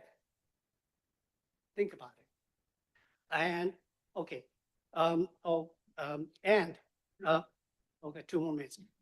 Yep. I just make it brief. Banning the thing doesn't have scientific background base, which I just told you. Doesn't make economic sense. Billion-dollar industry. We all for regulation, all the things. But I just want to make one comment. Banning it, it's either ignorant or evil, maybe both. Thank you. Mark Harris. Mark Harris, yep, followed by Dale Morgan and Kathleen Worrell. Good morning, folks, and thank you for your time. My name is Mark Drouse. I'm a small business owner based out of Kearney with 6 employees on payroll. I like to lead my company by example. We do installations of doors, garage doors, spring replacements, that kind of thing. I'm 65 years old. I suffer from degenerative disc disease, crippling arthritis, and fibromyalgia. I like to lead my guys in the field. I don't just send them out on a job. And the only way I'm able to do that anymore is because of the 7-OH that I consume. Very limited amounts, nonetheless. It's like anything else in life. If you overdo it, it's bad for you. And if you do it with modesty and some decorum, then it's helpful. So that's really all I have to say. I just know that without it, I am not able to do my job anymore. And in this day and age, it's necessary. So thank you for your time. Thank you so much. Dale Morgan. Dale Morgan, are you here? There, hey, Dale. And Kathleen Worrell is next. All right. Thank you, Mr. Mayor and members of the committee. My name is Dale Morgan. I'm a licensed EMT, and I serve as the board president of the Psychedelic Society of Kansas City, which is a multidisciplinary board of clinical medical providers, as well as psychologists and psychotherapists. As someone who works to improve public health and advocate for evidence-based harm reduction aligned policies, I'm asking respectfully to urge you to vote no on this ordinance as it's currently drafted. While we share a goal of protecting public safety and addressing genuinely dangerous products, we believe this ordinance in its current form is overbroad, vague, and likely to cause serious unintended harm to public health, small businesses, and vulnerable communities. Our key concerns focus partially on Section 5206, which bans any novel psychoactive substance with effects similar to Schedule I or Schedule II drugs. This language is so broad that it may inadvertently criminalize legal products such as ashwagandha, kava, or other herbal teas and supplements. We also believe that public health will be set back by the paraphernalia ban that is introduced in this ordinance. It would make it harder to distribute drug testing kits, safe use supplies, and other harm reduction tools.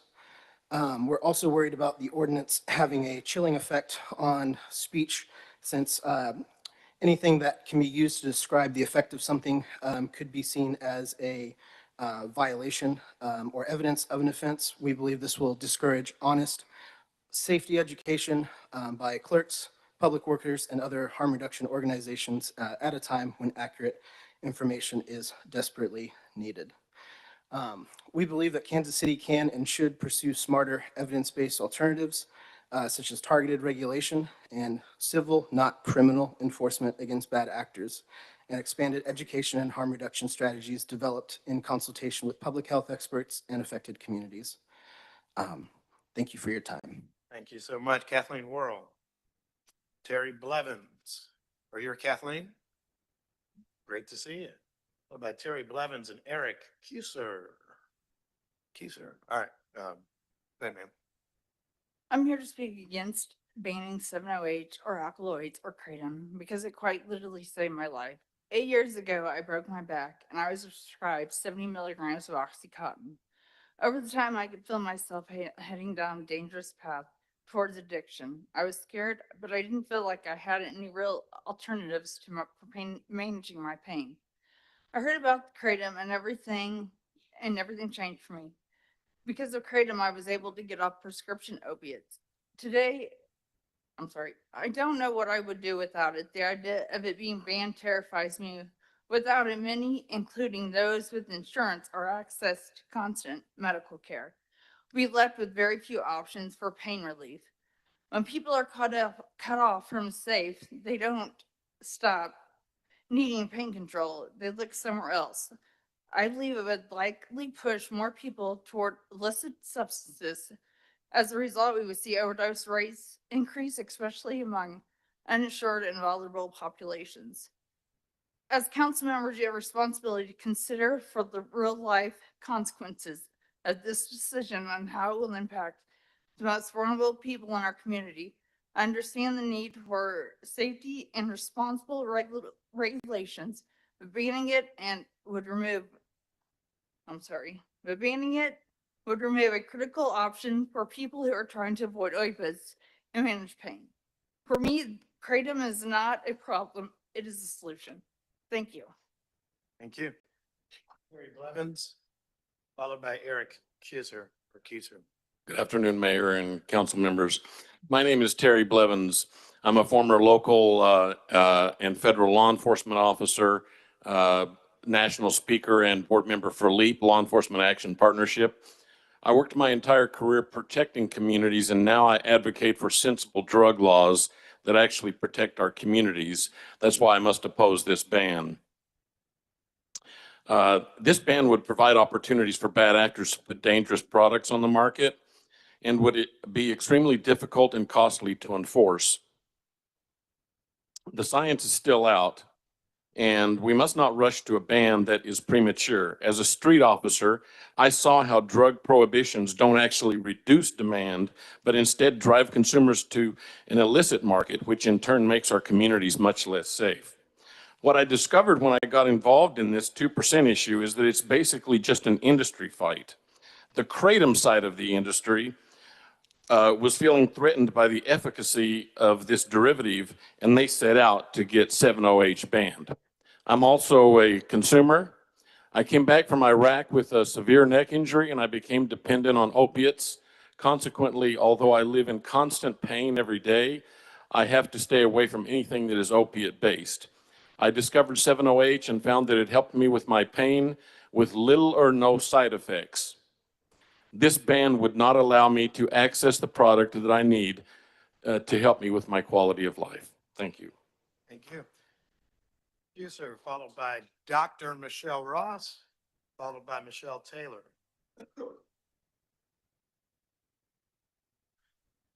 My name is Eric Kieser, and I am handicapped. I was born with a genetic disorder known as hip dysplasia.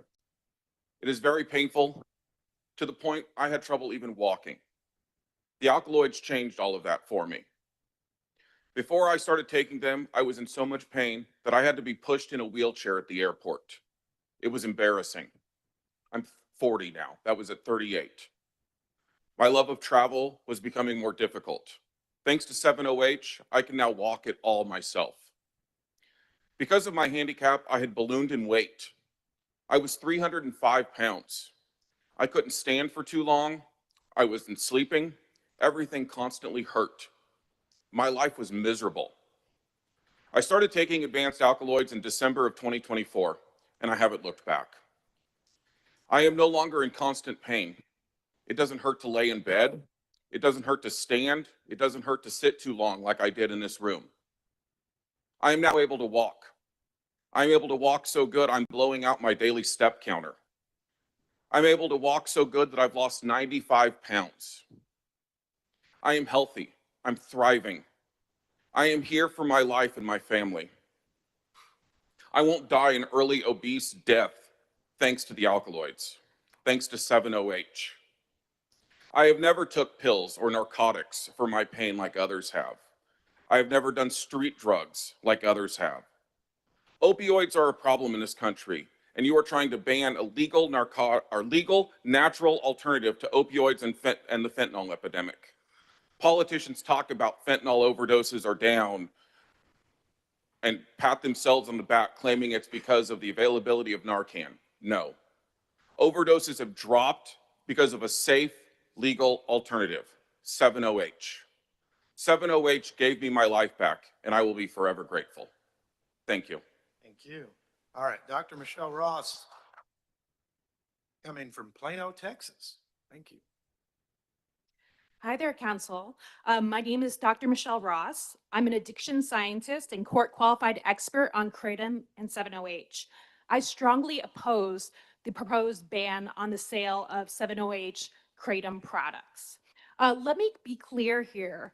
The FDA and numerous jurisdictions, including states, even the Missouri Department of Health, has actually copy and pasted misinformation such as 7OH is 13 times more potent than morphine. That's a lie. It's not supported by the literature at all. But these things have been used to justify bans in numerous states. Let me be clear that science doesn't take a side. It looks at the facts. And I've actually been able to get retractions and papers based on misinformation that has been presented. And some of those papers have been used to justify bans. So the science here is very murky, it's very unclear, but there is no research study in humans that shows that these 7OH products are more dangerous, more addictive, or have adverse effects like respiratory depression, that any of these bad effects are seen more in 7OH products than kratom products or kratom extract products. So let me tell you a little bit about the average 7OH consumer because you've been fed a lot of lies. The average 7O consumer is a college-educated working parent in their mid-40s. 8% of 7OH consumers are veterans. That's right, veterans. And 2% are current or retired law enforcement. These are not recreational products. They are used for chronic pain and substance abuse recovery. 7OH is not a danger to our communities. In fact, it's a safety net for those who have faced serious obstacles obtaining treatment for chronic pain or substance abuse, or simply prefer plant-based medicine over pharmaceuticals. Banning 7OH won't reduce drug overdoses, it will drive them up. Secondly, 7OH ban will leave consumers with 3 options: suffering, street thugs, or suicide. And all of those facts are supported by the research on 7OH consumers that I did last year. I actually did a survey of 1,500 consumers. So I'd be happy to answer any questions as I am the leading expert on 7OH in the room. Thank you. Thank you. All right, Michelle Taylor, Inga Selders, and Brian Woolman. Hi, my name is Michelle Taylor. Michelle. I also dealt with pain from an automobile injury that left me almost crippled from 2015. I was prescribed Oxycontin at a heavy dose, oxycodone at a heavy dose for almost 11 years. When I decided that I went to the grocery store and couldn't remember how I got there. It was time to change it up. So I found the kratom, and that's what I began taking. And if it wasn't for that, I can't tell you where I'd be right now. So I appreciate your time and everyone else's time. Thank you. Thank you so much, Michelle. Inga Sellers, followed by Brian Woolman. Hi, I'm Inga Selders. I wear several hats. I am the policy director for CBD American Shaman. I'm also the executive director for Cannabis Justice Coalition, and I currently sit on the City Council of Prairie Village. So I'm going to put my first hat on. I got into this space because I lost my sister in 1999 to an accidental Oxycontin overdose. From then on, I've been looking at alternative ways to help people in situations like she went through. I am in a loss of a sibling group. A lot of the people in that were affected, their siblings dying of an overdose of some kind of opioid. So many of them would have benefited if they would have had the option for 7-OH. So much of that is the respiratory depression that happens, and you don't see that with 7-OH. So I urge you all to do the study. Look at the CDC statistics. It's out there. Do the research on it. I'm going to put on my second hat, and that is the City Council. The policy that you are implementing right now, we're looking at 3 different ordinances now to address nuisance issues. We have the one here for 7-OH and kratom. We have the one that's going to be for the cannabinoids that'll be introduced on Thursday, and then the small bottle ban. It's all looking at nuisance issues though, so it just wearing so many different hats with that is very difficult. It should be brought down to looking at what the actual issues are. If you look at, having people coming in to be able to inspect, I know we talked about having some kind of licensing fee. We met with Ms. Lace Klein and discussed that. Having a good system put in place so you could look at that would be very great.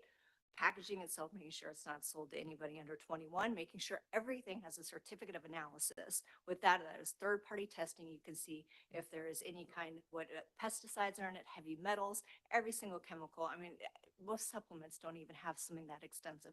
If you required that for every single product that's sold and put this under the umbrella, back under the umbrella of one ordinance that's for intoxicating products, you would be able to take care of that. Having a fee, $500 to $5,000 for each store, to be paying that annually, to be hiring staff, to be going in and doing that, that would achieve so many problems. That is the root of the issue here. So, I mean, please reconsider this. I brought a hard copy of an draft ordinance that our attorney put together. If you'd like it here, I can also send some soft copies, but please look at this as a nuisance issue and intoxicating products as a whole instead of separating each thing out. Thank you. Thank you. Brian Woolman. Woolman will be followed by Ryan Butillo and Brenda Miner. Thank you for allowing me to speak. My name is Brian Woolman. And I've been formally educated in psychedelic science at Missouri Western State University. I also volunteer for the Psychedelic Society of Kansas City. And I'd like to address the novel psychoactive language in the ordinance. A few years ago, 2 brothers attempted to heal from the traumas of their past with 2 vastly different substances, when everything else had failed. My brother turned to the soul-destroying fentanyl that plagues our nation and died. I, on the advice of several psychologists, experts in their field, took a psychedelic substance and a psychedelic-assisted therapy, and immediately following returned to higher education. I'm now 1 year away from obtaining my degree with honors. 2 brothers, 2 vastly different substances, 2 vastly different results.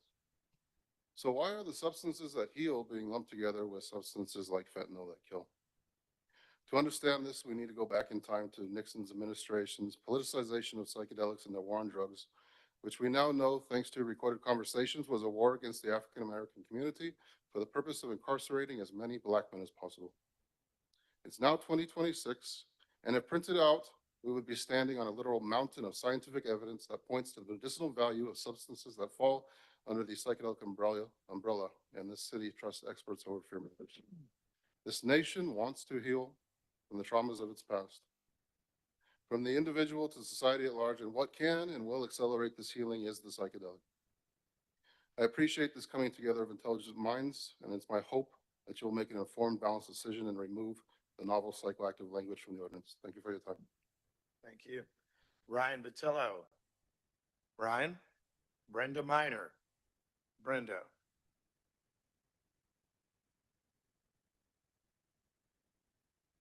Hello, I'm Raya Butillo, and I'm speaking on behalf of 70H and why I think a proposed ban altogether is not the right way to go about things.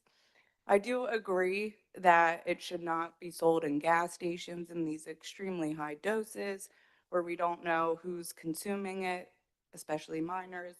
There does need to be an age limit for that, but what I'd like to speak about is on my personal behalf, I started using 70H. Over a year ago, I was prescribed oxycodone. I have a horrible degenerative spine. I'm a surgical neurophysiologist, so for a living, all I do every day in and out is spinal fusions. I see chronic pain and what it does to a person, and it's completely debilitating. Due to my age, I had a few doctors that would go back and forth with me, not really believing the pain that I was in.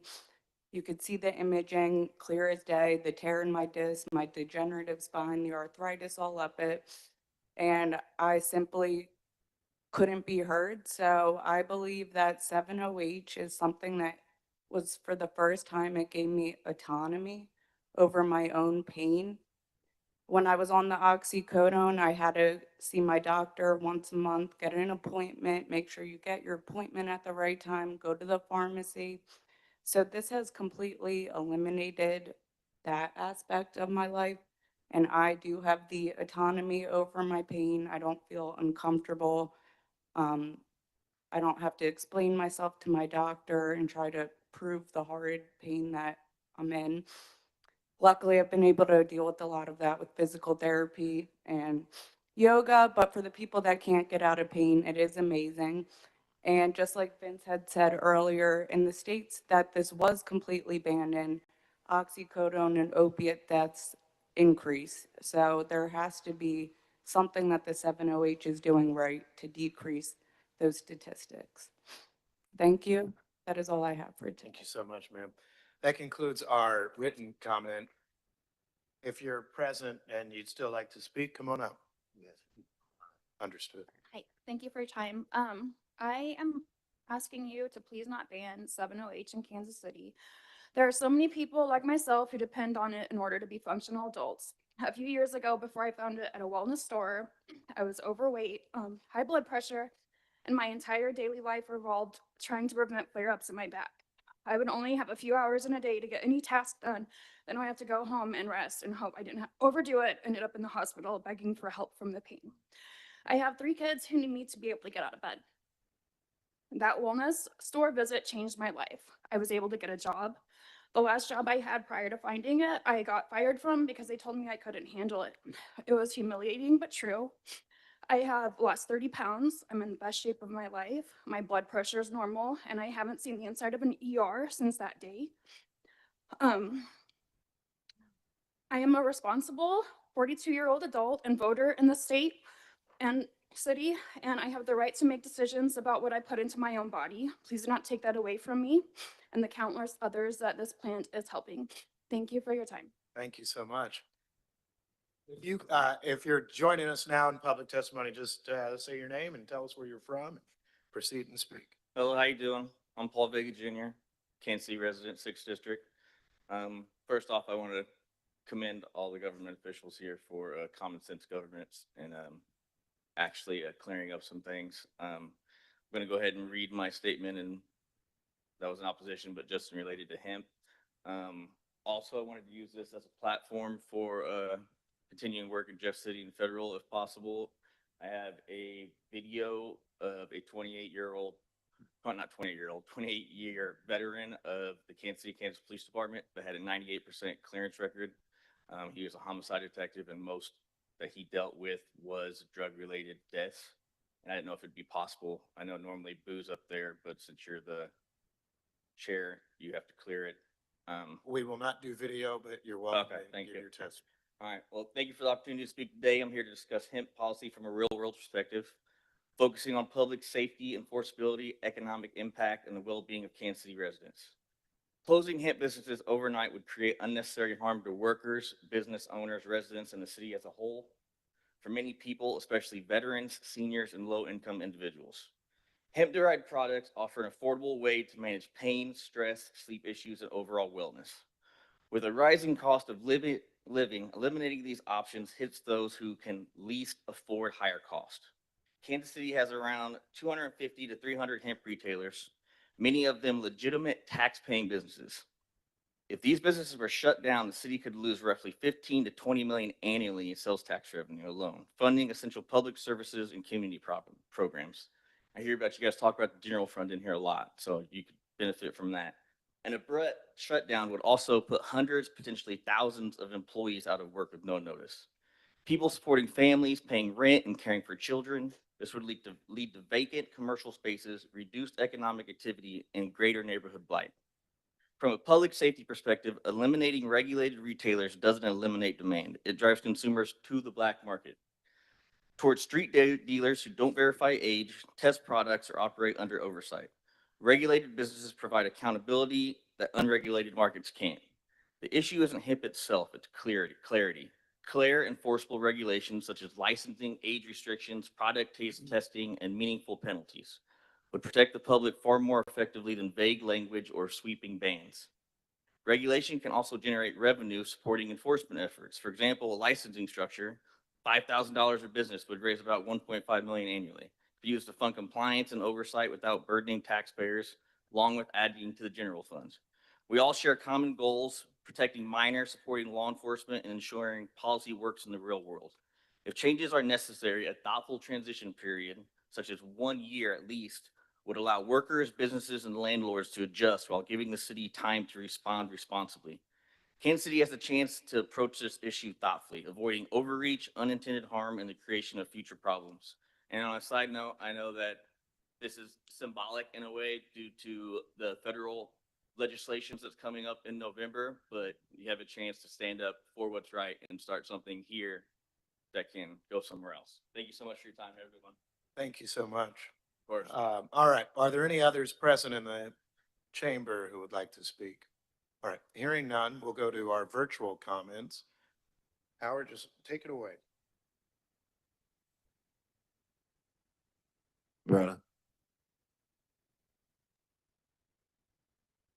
Dan Gibbs. Hello. Hi there. Hey there. Hello, Mayor, members of the committee. So my name is Dan Gibbs. I'm here today to urge a total ban on kratom in all forms, including kratom leaf powders, extracts, and isolated alkaloids such as 7-OH to protect public safety in Kansas City. On December 6, 2023, my son Austin died from mitragynine toxicity, the primary active compound in kratom. He did not die from fentanyl. He did not die from heroin. He did not die from prescription opioids. His toxicology was negative for illicit street drugs. The official cause of death was intoxication by mitragynine.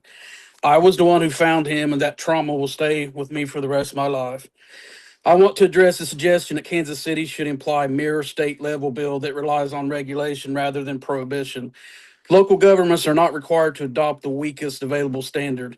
When a substance presents unresolved safety risk, municipalities have both the authority and the responsibility to act more protectively, especially when state level regulation does not address potency, dependence, or real world harm.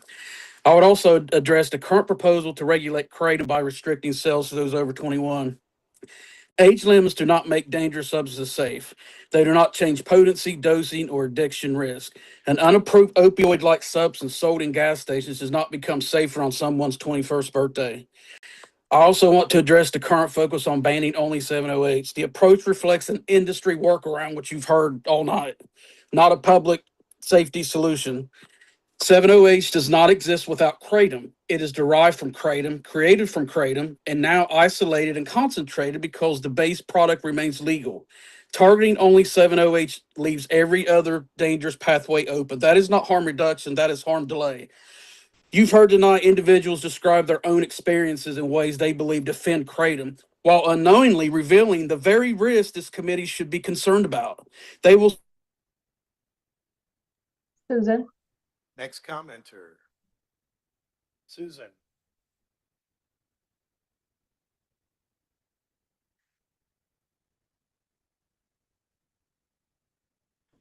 Hello, can you hear me? Hello? Yes, proceed. Yes, my name is Susan Eppard, and I support banning all forms of kratom. My 22-year-old son, Matthew Eller, died from whole leaf kratom powder, the least potent form of kratom available in the United States today. Kratom caused him to have a seizure, go into cardiac arrest, and die a violent death on his floor in front of his girlfriend. His toxicology showed he died from the toxic effects of metragenine, an alkaloid found only in kratom. He had no prescription drugs, no street drugs, nor alcohol in his system when he died, and his autopsy showed he had no underlying health conditions. And it's very important to note that my son didn't die from 708 or 7-hydroxymetragenine. I'm a member of the nonprofit group Kratom Danger Awareness. Hundreds of our members have lost loved ones who died from kratom. Many died from metragenine, not 7-OH, and the vast majority were over the age of 21. And I have spoke with the FDA about my son's death, and they reassured me that they are actively investigating all kratom deaths reported to them. And they are well aware that people are dying from kratom of all forms. The only way to get rid of 7-OH or other spin-off kratom products is to ban all kratom. Concentrated kratom can be made from kratom powder with a few ingredients by simply searching it on YouTube.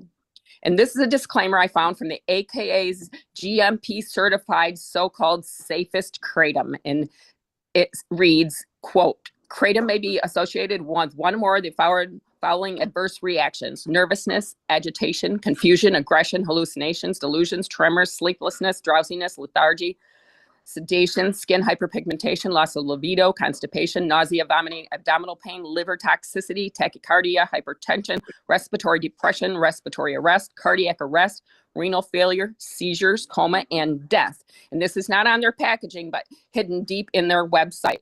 And Matthew was the youngest of my 6 children, and I don't want people to go to jail for using this, but I know for a fact. John, Yeah, I'm John Shenholster. I'm the advocacy director for American Veterans for Kratom Safe. And, I'm also an old timer in recovery, 43 years clean and sober. And I'm the founder of the largest recovery center in Virginia. And, kratom has been the best harm reduction tool I've ever seen in my 43 years, but especially in the last 15 years in this space. And I'm one of the I support the bill. This is great work by the public safety director, Lace Klein. You did a great job on really outlining, the do's and don'ts, the good and the bad on this. But I'm also one of the few advocates that wants to regulate kratom. But I reach out and I talk to these people from the Kratom Danger Awareness Group. I talk to these families, and I get deep in these conversations with these folks, and typically. It's always 7-OH in the end. Very rarely is it just natural leaf kratom products. And even when it is, people don't realize, 7-OH and kratom, they test the same in these blood tests and these forensic tests. So you got a substance that you can't tell the difference between the two with those deep level testings. So, I think people need to look at that. And back to harm reduction. I haven't met a family member yet that wouldn't rather have their loved one on a GMP natural kratom product than a one pill kill street product. It just doesn't make sense why you'd want to drive people into an illegal drug market. And surprisingly enough, a lot of people they pivot from more dangerous like pharmaceutical drugs as well as like, drinking 2/5 of liquor a day. They found kratom and that helps them and saves their life. I see nothing but real value, but education is key. We need a lot of education. So thank you so much for your time. Matt Caddo.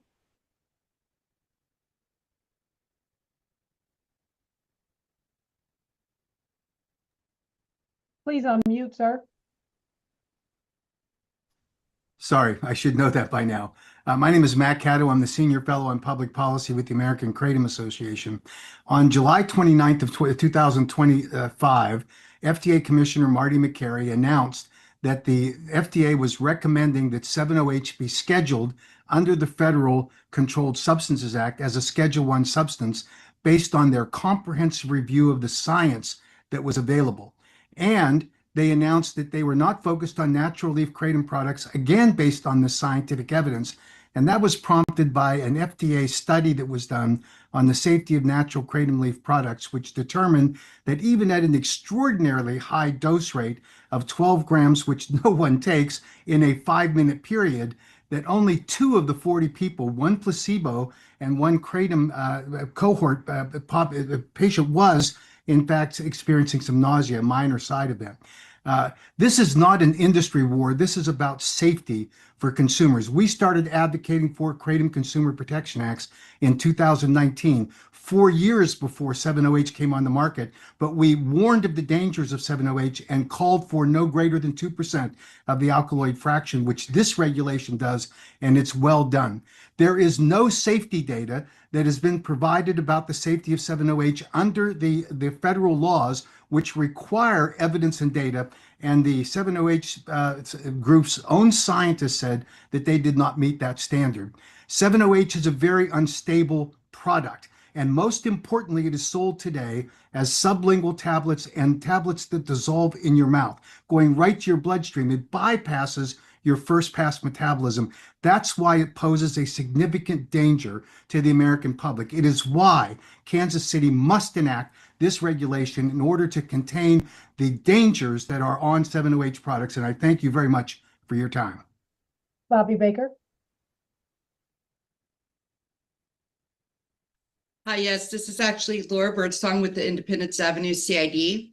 I wanted to speak on behalf of a complete ban of kratom in our facilities. I appreciate what everyone has said today, and I think that people are showing just how much harm reduction and a MAP program would be excellent to help them get to where they need to be. I think it's terrifying that we're even considering leaving gas station shelves to determine how somebody could potentially maintain something such as an opioid crisis within their own life. I practice harm reduction every day. I do not see kratom as harm reduction in any way, especially as it remains unregulated in any fashion. I get calls all the time from people who have potentially come out of addiction, out of a treatment center, and they thought that kratom was the answer as a buffer for them. And now they hurt just like they did off the opioids. There is a withdrawal associated with it. There is a dependency that comes after use.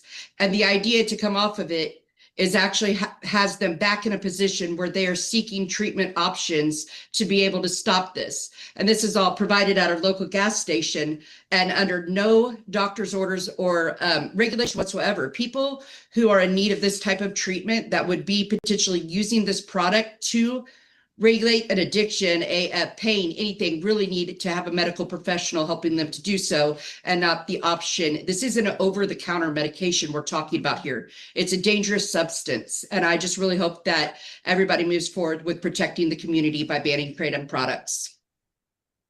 Misty Brown. Hi, can you guys hear me? Yeah. My name is Misty Brown. I'm a kratom consumer advocate and activist. I'm a recovered addict now because of whole leaf kratom. I didn't have to go to MAT treatment.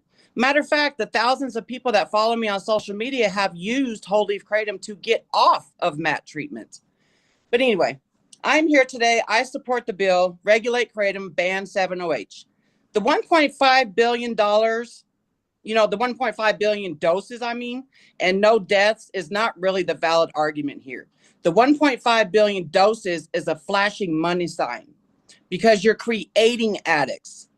You filed moral bankruptcy while people are literally filing financial bankruptcy. You are selling and offering that free product and ripping a page from the 1990s Oxycontin playbook. That is what's happening here. You don't call K2 Spice cannabis. You don't call grapes wine. You don't call Everclear Miller Lite. You don't call Sudafed meth, just like you don't call 7-OH kratom. It is not the same substance. I don't know how many times we could try to make this thing clear. It is not kratom at all. Now, I'm going to go ahead and jump up off here because I got to head to another hearing to try to save whole leaf kratom because of the mass destruction that 7-OH is causing. Thank you for allowing me this time to speak.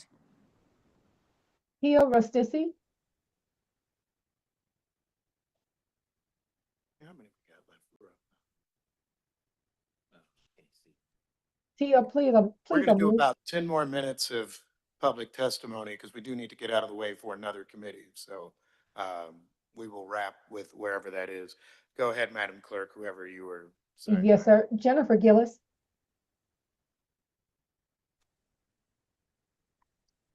Yes, hi, my name is Jennifer Gillis, and 20 years ago, I was diagnosed with transverse myelitis. I became a lifelong chronic pain patient. After losing access to prescription pain medications through no fault of my own, I spent years struggling to manage my pain. I discovered whole leaf kratom powder in 2019, and it gave me my life back. My story is not unique. It provides pain relief without the mental impairment associated with traditional opioids. Comparing kratom to opioids ignores both the science and real experiences of responsible consumers. Kratom has been a lifeline for so many people like me who just want to live meaningful lives. I ask that you support sensible regulation and restricting the problematic 7-OH products being falsely marketed as kratom products. This would protect consumers while preserving access to regulated, natural kratom products for people like me who rely on it for a better quality of life. Thank you. Thank Laura you. Romney, Hello.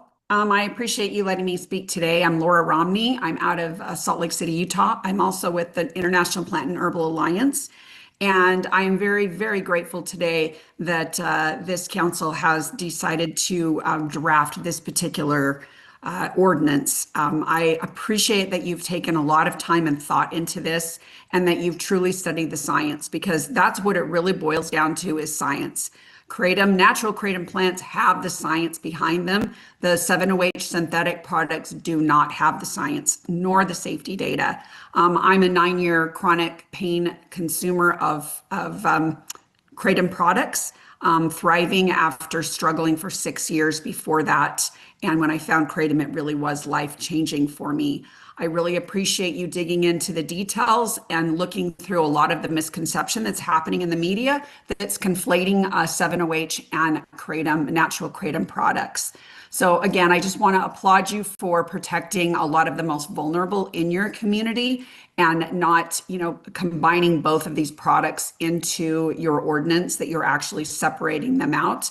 I encourage, ongoing regulation and enforcement of that regulation so that, that your consumers and your citizens are protected and people like me can come visit, which is even the best part. And I did visit your city a couple months ago, and everyone there is just wonderful. So appreciate your help and protecting those really who like and choose natural plant kratom, especially those that even choose it over opiates or even Suboxone for withdrawal. There's a lot of us out there.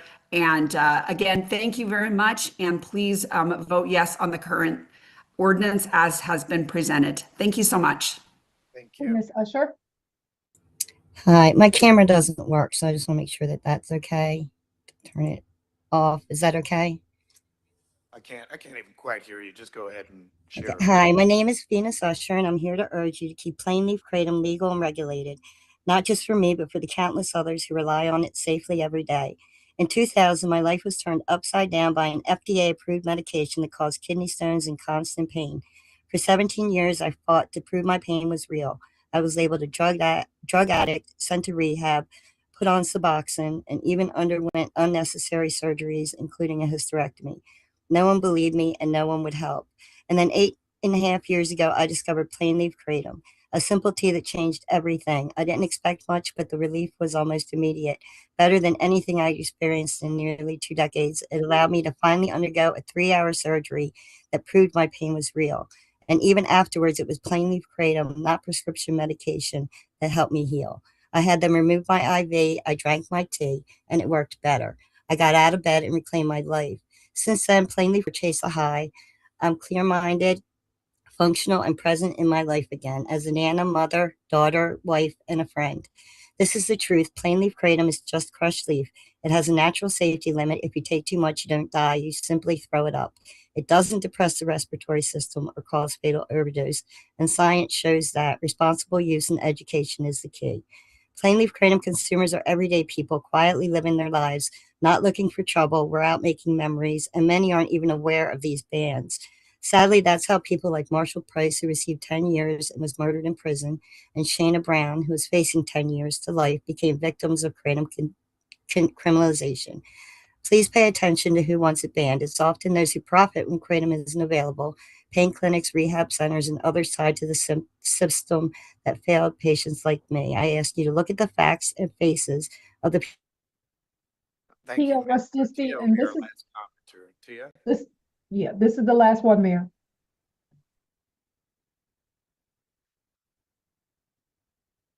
Tia, if you could unmute.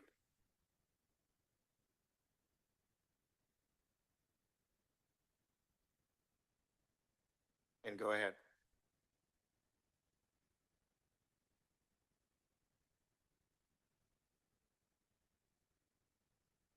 All right, Tia, for whatever reason, we can't hear you. But if you want to give later comment, contact us at clerk@kcmo.gov. We will take this back to committee now. Before us is the ordinance and I think interest in potential committee substitutes at issue. If we were to take this up today, I would recommend the conversation before there's that section 50-207, which created individual criminal liability. I think in subsection E, I would strike that section entirely. Fines actually aren't contemplated in this, it appears. Instead, you go with the somewhat, I didn't see it, but Subsection E. it is in subsection E, in the committee substitute, which I needed to. What's the fine limit, if you could describe it for us? The fine would be under the, I believe it's under subsection F, the fine of not less than $750 and not more than $1,000. Say it again for me, you're describing it for us. Between $750 and $1,000. So you're starting a floor again and a shall? Yes. So I'm not as comfortable with that. Why don't we do it this way? On our subsection E, strike all of the sentencing guidelines and just do what we do typically in ordinances if we leave the language silent, which is that your penalty is up to the limits that exist within the code of ordinances. I would think as a, rather than a mandatory minimum. Copy. And that gives the municipal prosecutor the opportunity to decide or not. Councilman Ray? So I believe that would then be up to $1,000. Correct. Our fine limit. Yep. Any other recommended changes on this? I don't know if this language was struck when when we removed the cannabinoids, but the language that was referenced by a couple of folks who provided testimony that referenced the any like substances. The analogs, or I think is how it was referenced in the original ordinance, the substances that mimic a product. Yes. It just seems very broad.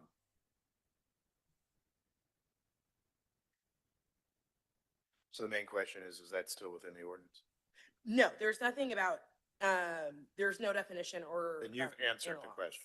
So his concern is not in there anymore? No. Great. Okay.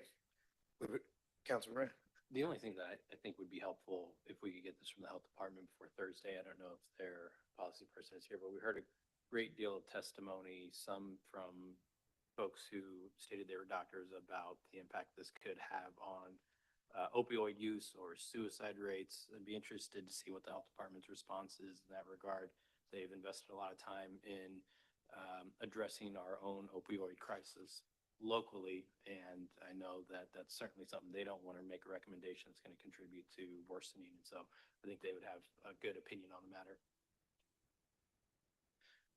In any type of motion, we could always give you a little bit more time or not. Depends on what the committee wants to do to provide that supplemental information too. All right. We will entertain a motion on this matter, recognizing a committee substitute is the recommendation. Mr. Mayor, I move that ordinance number 251028 be reported out of committee with the recommendation of advance and due pass. Committee substitute form, I'm right? sorry, committee substitute for Yes, sir. ordinance number 251028. Is there a second? Moved second. Colonel's like, I ain't doing it. All in favor, say aye. Aye. All opposed, the motion passes. We'll hear this on Thursday. Thank you all for your time. Thank you.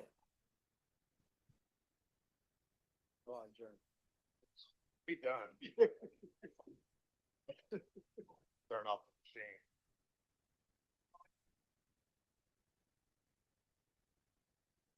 Want to stay the same, we'll clean it. Howard.